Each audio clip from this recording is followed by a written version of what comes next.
गोंदिया जिले में बेमौसम बारिश ने किसानों की मुश्किलें बढ़ा दी हैं। लगातार दूसरे दिन हुई बारिश के कारण रब्बी सीजन की फसलों को भारी नुकसान पहुंचा है।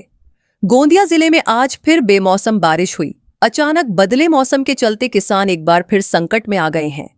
रब्बी सीजन की धान और मक्का की फसलें इस समय कटाई के लिए तैयार थीं, लेकिन बारिश के कारण ये फसलें भीगकर खराब हो गई हैं। किसानों की मेहनत पर पानी फिरता नजर आ रहा है, जिससे बड़े आर्थिक नुकसान की आशंका जताई जा रही है। किसानों ने कृषि विभाग से तुरंत नुकसान का सर्वे कराने और मुआवजा देने की मांग की है। प्रशासन से भी हालात का जायजा लेकर जल्द राहत देने की अपील की जा रही है। बेमौसम बारिश ने पहले से परेशान किसानों की चिंता और बढ़ा दी है। अब सबकी नजर सरकार की मदद पर टिकी है। ग्राम जामखारी इथं माझी शेती आहे आणि त्या शेतामध्ये रब्बी पीक आम्ही घेत असतो आणि शासनाकडून कर्ज घेऊन आम्ही रब्बीचे पिकं घेतो आणि त्या कर्जाच्या पोटी आमची दयनीय व्यवस्था अगोदरचीच आहे।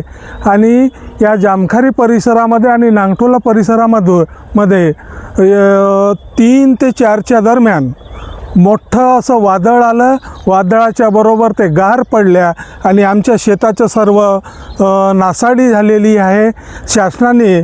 शासनाकडे आमची मागणी आहे की लवकरात लवकर पंचनामे करून प्रत्यक्ष पाहून आमच्या शेताचं जो काही मुआवजा आहे सरकारनं द्यावं आणि आम्हाला ह्या शेतकऱ्यांना, गरीब शेतकऱ्यांना आम्हाला त्याच्या मुआवजाचा फायदा मिळायला पाहिजे, लवकरात लवकर द्यावा।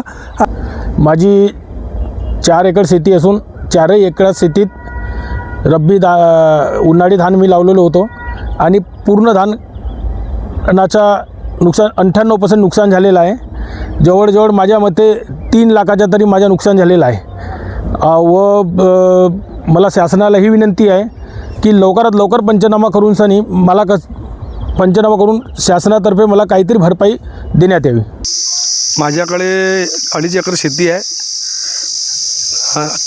परवाच्या आणि कालच्या वादळी वारे तसा पावसामुळे माझी 2.5 एकर शेती पाण्याखाली गेलेली आहे।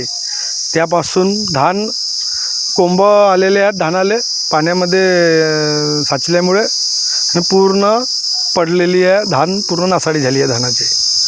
असे मी शासनाला विनंती करतो की त्यांनी त्वरित पंचनामे करून आम्हाला भरपाई देण्याची कृपा करावी।